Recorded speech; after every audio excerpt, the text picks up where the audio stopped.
큐티스쿨 8일차에 오신 여러분 환영합니다. 오늘도 함께 하나님께서 허락하시는 말씀으로 또 은혜를 누리고 또 새로운 삶의 결단을 가지고 승리해가는 우리 모두가 되었으면 좋겠습니다. 큐티스쿨 두 번째 주간인 지금 우리는 말씀을 비교해가며 묵상하는 법을 배우고 있습니다. 그래서 평행 본문을 비교해 봤고요. 또 예언과 성취의 본문을 비교해 보기도 했습니다. 오늘은 그 8일째 되는 말씀으로 유사 본문을 비교하며 묵상하는 법을 함께 실천해 보고자 합니다. 오늘도 말씀 묵상을 위한 준비가 다 되어 있으시죠? 묵상을 하시다가 방해받지 않도록 주변을 잘 정돈하시고 그리고 묵상에 들어가면 좋을 것 같습니다. 준비가 끝나셨으면 이제 오늘 묵상을 위해 기도할 텐데요. 오늘은 제가 기도하는 것이 아니라 잠깐 영상을 멈추시고 여러분이 오늘 묵상을 위해 잠깐 기도하시고 그리고 묵상을 이어가도록 하겠습니다. 말씀드린 것처럼 이번 주간은 비교 본문을 통해서 묵상하는 법을 배웁니다. 그런데 제가 첫 시간에 설명을 드리지 않은 것 같아요. 비교할 본문을 어떻게 찾을 수 있는가라고 하는 거죠. 그런데 여러분 모든 답은 성경 안에 있다는 것을 기억해 보시면 좋을 것 같습니다. 먼저는 평행 본문입니다. 동일한 사건을 여러 다른 곳에서 기록하고 있는 것을 평행 본문이라고 하는데요. 이 평행 본문은 여러분 성경책에 보시면 각 단락마다 이렇게 소제목이 적혀 있습니다. 이 소제목 옆에 혹은 아래에 적혀 있는 말씀이 있어요. 이것이 바로 평행 본문을 가리키는 말씀입니다. 그러므로 여유가 되실 때에는 이 본문 옆에 적어놓은 저 본문에서는 무엇을 이야기하는가 서로 비교해서 묵상해 보신다면 도움이 될 것 같습니다. 또 지난번에 설명드린 것처럼 인용 구문 같은 경우에는 아래에 주석으로 달리는 경우가 대부분입니다. 여러분 보시는 것처럼 34절에 보면 주께서라고 하는 말 앞에 니은 표시가 되어 있는 것을 볼 수 있습니다. 그리고 아래 각 줄을 보니까 그 니은 말씀은 시편 110편 1절 이렇게 써 있는데 이것이 바로 인용 구절인 거예요. 그러니까 저 말씀은 시편 110편 1절에서 인용했다라고 이해하시면 되겠습니다. 또 하나는 비교 본문인데요. 동일한 주제 혹은 비슷한 말씀, 서로 연결되는 부분에 대한 힌트가 여러분 각 절의 끝에, 즉 본문 구절 옆에 이렇게 작게 써 있는 경우가 있습니다. 이런 말씀들을 한번 찾아서 같이 읽어보시면 묵상하는 데 큰 도움이 될 것 같습니다. 그런데 여러분 이런 평행 본문이나 인용 구문에 대한 주석이나 혹은 비교 본문에 대한 말씀들은 성경책에 따라서 혹은 출판사에 따라서 있는 경우도 있고 또 없는 경우들도 있어요. 그러니까 나중에 성경책을 구입하실 때에는 이런 것들이 좀 자세하고 구체적으로 되어 있는 책을 고르신다면 여러분들이 앞으로 묵상하실 때에 많은 도움이 되리라고 생각합니다. 힌트는 여기까지 드리고요. 이제 오늘 본문으로 들어가 보겠습니다. 오늘 함께 묵상하게 될 본문은 요한복음 15장 9절부터 17절까지입니다. 요한복음 15장 9절부터 17절까지 먼저 말씀을 읽을 텐데 여러분 눈으로 읽으시거나 함께 같이 소리내어 읽으시면 좋을 것 같습니다. 아버지께서 나를 사랑하신 것 같이 나도 너희를 사랑하였으니 나의 사랑 안에 거하라. 내가 아버지의 계명을 지켜 그의 사랑 안에 거하는 것 같이 너희도 내 계명을 지키면 내 사랑 안에 거하리라. 내가 이것을 너희에게 이름은 내 기쁨이 너희 안에 있어 너희 기쁨을 충만하게 하려 함이라. 내 계명은 곧 내가 너희를 사랑한 것 같이 너희도 서로 사랑하라 하는 이것이니라. 사람이 친구를 위하여 자기 목숨을 버리면 이보다 더 큰 사랑이 없나니 너희는 내가 명하는 대로 행하면 곧 나의 친구라. 이제부터는 너희를 종이라 하지 아니하리니 종은 주인이 하는 것을 알지 못함이라. 너희를 친구라 하였노니 내가 내 아버지께 들은 것을 다 너희에게 알게 하였음이라. 너희가 나를 택한 것이 아니요 내가 너희를 택하여 세웠나니 이는 너희로 가서 열매를 맺게 하고 또 너희 열매가 항상 있게 하여 내 이름으로 아버지께 무엇을 구하든지 다 받게 하려 함이라. 내가 이것을 너희에게 명함은 너희로 서로 사랑하게 하려 함이라. 아멘. 여러분 오늘 본문 내용을 이해하기 위해서 각자 몇 번 더 본문 말씀을 읽어보시면 좋을 것 같습니다. 영상을 멈추시고 본문을 충분히 읽으신 이후에 다시 묵상에 들어가도록 하겠습니다. 이제 묵상하기입니다. 첫 번째 질문은 본문의 주인공은 누구입니까? 혹은 화자는 누구입니까? 인데요. 도움 질문을 보시면 본문에 나오는 나는 누구를 가리킵니까? 라고 되어 있습니다. 본문에 보니까 아버지께서 나를 사랑하신 것 같이 혹은 내 계명은 혹은 내 사랑 안에 거하라 이런 말이 나오는데 여기에서 말하는 1인칭 나는 예수 그리스도를 가리키죠. 결국 이 본문 말씀은 예수님이 직접 하신 말씀이 되겠습니다. 그런데 그 예수님은 무엇을 강조하고 있습니까? 인데요. 오늘 말씀 가운데 보니까 반복되고 있는 말씀, 강조하고 있는 말씀이 있습니다. 먼저는 9절과 10절에 내 사랑 안에 거하라 이런 말이 반복되고 있고 또 12절과 17절에 보니까 너희는 서로 사랑하라 이런 말씀도 반복되며 강조되고 있는 것을 볼 수 있습니다. 예수님의 사랑 안에 거하는 것, 그리고 우리가 서로 사랑하는 것, 이것을 강조하고 있습니다. 두 번째는 본문의 내용은 무엇입니까? 인데요. 본문 내용을 이해하기 위해서 잠깐 설명을 좀 드리자면 예수님께서 오늘 본문에서 말씀하시고자 하는 그 논리를 한번 구조적으로 생각해 보면 좋을 것 같습니다. 가장 먼저는 9절 말씀에 있는 것처럼 내 사랑 안에 거하라 이렇게 말씀하고 있어요. 내 사랑 안에 거하라. 그런데 10절에 보니까 내 계명을 지키라는 거예요. 내 계명을 지켜라. 그러면 내 사랑 안에 거할 것이다. 이렇게 말하고 있죠. 결국 주님의 사랑 안에 거해야 되는데 어떻게 하면 되느냐? 예수님의 계명을 지키라는 거예요. 예수님의 계명을 지키면 예수님의 사랑 안에 거할 수 있고 예수님의 사랑 안에 거하면 11절에 너희의 기쁨이 넘치게 될 것이라고 말합니다. 그런데 12절에 보니까 예수님의 계명이 무엇이냐면 너희가 서로 사랑하는 것이 곧 내 계명을 지키는 것이다. 이렇게 말하고 있어요. 예수님의 사랑 안에 거하려면 예수님의 계명을 지켜야 하는데 그 계명이 무엇이냐? 우리가 서로 사랑하는 것이라는 거죠. 결국 우리가 서로 사랑하게 되면 주님의 사랑 안에 거할 수 있고 그러면 우리의 기쁨이 넘칠 것이고 16절에는 열매를 맺게 될 것이라고 말하고 있습니다. 그렇게 되면 무엇이든 구하는 대로 주실 것이다. 이렇게 말씀하고 있는 거죠. 여러분 본문 내용의 구조가 이해가 되시죠? 그러니까 예수님께서 우리들에게 정말 원하시는 것은 우리의 기쁨이 넘치고 열매를 맺고 그래서 하나님께 구하는 것이 다 응답되는 삶을 살기를 원하세요. 그 방법이 뭐냐? 예수님의 사랑 안에 온전하게 거해야 된다는 거예요. 그럼 어떻게 예수님의 사랑 안에 거하는 거냐? 우리가 서로 사랑해야 한다는 것입니다. 도움 질문인데요. 사랑하면 어떤 일이 일어납니까? 입니다. 다시 한번 앞에 말씀을 기억해 보면 우리가 서로 사랑하면 주님의 사랑 안에 거하게 되고 주님의 사랑 안에 거하게 되면 열매 맺는 삶이 되고 주의 기쁨이 충만해지고 그러면 구하는 것이 이루어진다는 것입니다. 두 번째 질문, 사랑하라고 명령받은 사람은 누구입니까? 인데요. 9절에 보니까 너희는 이렇게 말하고요. 12절에는 내가 너희를 사랑한다 이렇게 말하고 있어요. 결국 예수님의 사랑을 받은 우리, 너희는 이렇게 말하는 거고 14절에는 그런 우리를 향해 종이 아니라 친구라고 불러주고 계시고 16절에는 택하여 세웠다고 말하고 있습니다. 결국 이 말씀은 예수님 곁에 있는 사람들, 또 오늘 읽지 않았지만 앞부분에 나오는 포도나무 가지와 같은 우리들에게 하시는 말씀인 것을 알 수 있습니다. 혹시 본문에서 이해되지 않거나 궁금한 점이 있으시다면 언제든 카톡에 남겨주시면 답변 드리도록 하겠습니다. 네 번째입니다.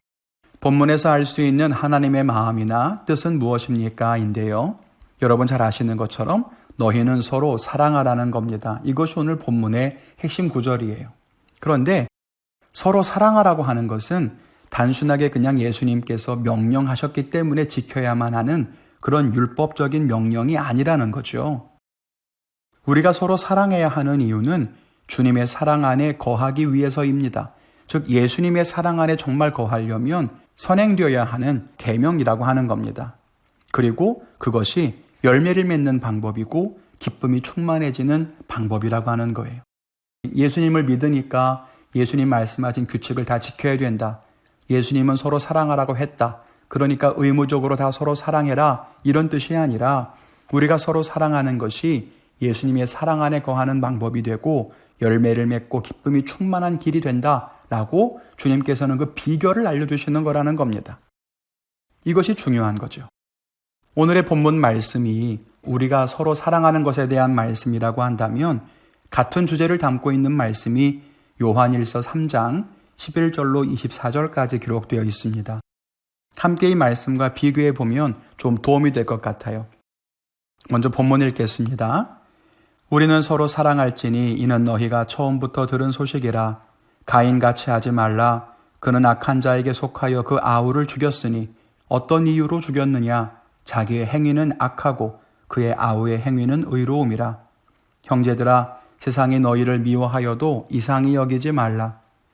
우리는 형제를 사랑함으로 사망에서 옮겨 생명으로 들어간 줄을 알거니와 사랑하지 아니하는 자는 사망에 머물러 있느니라. 그 형제를 미워하는 자마다 살인하는 자니 살인하는 자마다 영생이 그 속에 거하지 아니하는 것을 너희가 아는 바라. 그가 우리를 위하여 목숨을 버리셨으니 우리가 이로써 사랑을 알고 우리도 형제들을 위하여 목숨을 버리는 것이 마땅하니라. 누가 이 세상의 재물을 가지고 형제의 궁핍함을 보고도 도와줄 마음을 닫으면 하나님의 사랑이 어찌 그 속에 거하겠느냐. 자녀들아, 우리가 말과 혀로만 사랑하지 말고 행함과 진실함으로 하자. 이로써 우리가 진리에 속한 줄을 알고 또 우리 마음을 주 앞에서 굳세게 하리니 이는 우리 마음이 혹 우리를 책망할 일이 있어도 하나님은 우리 마음보다 크시고 모든 것을 아시기 때문이라. 사랑하는 자들아, 만일 우리 마음이 우리를 책망할 것이 없으면 하나님 앞에서 담대함을 얻고 무엇이든지 구하는 바를 그에게서 받나니 이는 우리가 그의 계명을 지키고 그 앞에서 기뻐하시는 것을 행함이라. 그의 계명은 이것이니 곧 그 아들 예수 그리스도의 이름을 믿고 그가 우리에게 주신 계명대로 서로 사랑할 것이니라. 그의 계명을 지키는 자는 주 안에 거하고 주는 그의 안에 거하시나니 우리에게 주신 성령으로 말미암아 그가 우리 안에 거하시는 줄을 우리가 아느니라. 아멘. 질문을 볼까요? 비교한 본문과 다른 점이 있는가? 혹은 묵상 본문과 비교 본문에서 사랑에 대해 무엇이라고 말하는가? 이렇게 되어 있습니다. 도움 질문인데요. 먼저는 사랑하는 자에게 어떤 유익이 있습니까? 입니다. 본문의 14절에 보면 형제를 사랑함으로 사망에서 옮겨 생명으로 들어간다 이렇게 말하고요. 22절에는 무엇이든 구하는 바를 받을 수 있다 말하고 24절에는 주 안에 거하고 주가 그의 안에 거할 수 있다 이렇게 말합니다. 여러분 앞에 요한복음 말씀과 맥을 같이 하는 부분이 있죠. 우리가 서로 사랑하게 되면 주의 사랑 안에 거할 수 있다. 거기서도 말했고요. 그러면 우리가 열매를 많이 맺고 기쁨으로 충만해서 무엇이든지 구하면 하나님께서 이루어 주신다라고 말씀했는데 그 말씀도 오늘 이 비교 본문에서도 반복되고 있는 것을 볼 수 있습니다. 두 번째 도움 질문입니다. 예수님은 우리가 어떻게 사랑해야 한다고 말씀하십니까? 인데요. 미워하지 말고 사랑하라. 또 목숨을 버릴 만큼 사랑하라. 형제를 도와주는 실질적인 방법으로 사랑하라. 행함과 진실함으로 사랑하라. 이렇게 말하고 있습니다. 이 두 본문을 비교해 봤을 때 우리가 읽었던 요한복음 말씀의 특별한 관점이나 생각을 알 수 있겠는가라고 하는 질문인데요. 저는 오늘 이 두 본문을 비교해 보면서 우리가 서로 사랑한다는 것에 대해서 이 두 본문에서 각각 중요한 부분들을 함께 생각해 봤으면 좋겠습니다. 요한복음 말씀에 보면 서로 사랑하라라고 하는 계명에 참된 의미가 기록되어 있어요. 아까 말씀드린 것처럼 너희가 서로 사랑해야 되는데 그것이 예수님께서 그냥 하라고 하신 명령이기 때문이 아니라 서로 사랑함으로써 주님의 사랑 안에 거할 수 있는 그런 놀라운 비결이 되는 거죠. 그렇다면 요한일서 말씀은 어떤가? 요한일서 말씀은 우리가 서로 사랑해야 되는데 어떻게 할 것인가 라고 하는 구체적인 방법을 담고 있다고 볼 수 있을 것 같습니다. 아까 뭐라고 말했죠? 너희가 행함과 진실함으로 서로 사랑해야 한다. 형제를 도와줄 마음으로 사랑해야 한다. 목숨을 버릴 만큼 사랑해야 한다. 그런 이야기들을 했습니다. 이것이 서로 사랑이라는 거예요. 여기까지 본문을 비교해보며 묵상해 봤다면 이제 삶에 한번 적용해 볼까요? 첫째는 하나님은 내게 무엇을 원하시는가입니다. 말씀드린 것처럼 하나님은 내 형제를 사랑하라고 말씀하시는 것 같았어요. 그런데 어떻게? 요한일서 말씀 보니까 행함과 진실함으로 내 목숨을 버릴 만큼 그들의 필요를 실제적으로 채워주며 사랑해야 된다라고 말씀하셨습니다. 또 하나는 사랑이 먼저다라고 하는 거예요. 말씀에 보면 예수님의 사랑에 먼저 거한 다음에 형제 사랑을 하는 것이 아니었어요. 너희가 서로 사랑해야 예수님의 사랑 안에 거할 수 있다라고 말했습니다. 보통 우리는 반대로 생각한다는 거예요. 내가 믿음이 충만해지면, 내가 은혜로 충만해지면, 그러면 내가 이웃을 사랑할 수 있지 않을까 이렇게 이해하기 쉬워요. 물론 그런 측면이 있습니다. 그러나 오늘 예수님께서 뭐라고 말씀하셨느냐? 너희가 서로 용서하고 사랑해야 내 사랑 안에 거할 수 있다라고 말씀하신다는 거예요. 이것이 저에겐 굉장히 특별하게 다가왔습니다. 내게 기쁨이 충만해야 형제를 사랑할 수 있는 것이 아니에요. 내 문제가 해결되어야, 마음이 평안해야, 내 마음에 넉넉한 사랑이 있어야 형제를 용서하고 사랑한다? 그게 아니에요. 서로 사랑하는 것이 먼저라는 겁니다. 그렇다면 그 깨달은 것과 비교해 봤을 때 하나님의 마음과 다른 내 모습은 무엇인가인데요. 저의 모습을 돌아보니까 형제 사랑을 적당히 하고 있는 것 같았습니다. 그냥 나는 미워하지 않으니까, 원망하거나 저주하지 않으니까 그 정도면 되지 않을까라고 생각했던 것 같아요. 그런데 오늘 말씀을 보면서 적당한 사랑은 적당한 무관심이고 그건 결국 적당한 죄와 같구나라고 하는 것을 알게 됐습니다. 또 하나는 이기적이고 계산적으로 대인관계를 맺고 있다는 것을 알게 됐어요. 나를 희생하면서까지 사람을 사귀거나 관계를 맺지는 않는 성품적인 약점이 저에게 있다는 것을 알게 됐습니다. 적당한 거리를 두고 사람과 대인관계를 맺고 내게 상처를 줄 만한 사람이거나 잘 맞지 않는 사람이면 거리를 두고 그냥 이렇게 나 몰라라 살아갈 때가 많이 있는 것을 돌아보면서 그건 진정한 사랑이 아니다 이런 생각을 하게 됐어요. 세 번째, 하나님의 뜻을 따라 실천할 수 있는 일은 무엇인가인데요. 여러분들도 한번 같이 말씀을 적용해 보시면서 오늘 하루 구체적으로 나는 이웃을 사랑하기 위해 어떤 일을 할 수 있을까 생각해 보는 시간이 되었으면 좋겠습니다. 가깝게는 가족들을, 또 직장 동료를, 또 교회 성도를 나는 어떻게 사랑할 수 있을까? 여러분 오늘 할 수 있는 일, 또 해야만 하는 일 한 가지씩 적어보시고 그 일들을 실천하기 위해서 한번 노력해보는 그런 하루가 되었으면 좋겠습니다. 오늘 묵상을 이렇게 마치도록 하고요. 시작할 때 여러분 기도하신 것처럼 또 오늘도 묵상에 대해서 또 깨닫게 된 것, 결단한 것에 대해서 여러분 각자 기도하시고 그리고 기도하신 이후에 또 여러분 나누신 것들 또 단톡방에 나눠주시면 저희가 함께 은혜를 나눌 수 있을 것 같습니다. 영상 마친 이후에 기도하시고 그리고 단톡방에 나눠주시면 감사하겠습니다. 오늘도 함께 묵상의 자리를 지켜주셔서 감사드리고요. 하나님 말씀으로 승리할 수 있는 귀한 하루가 되시기를 주님의 이름으로 축원을 드립니다.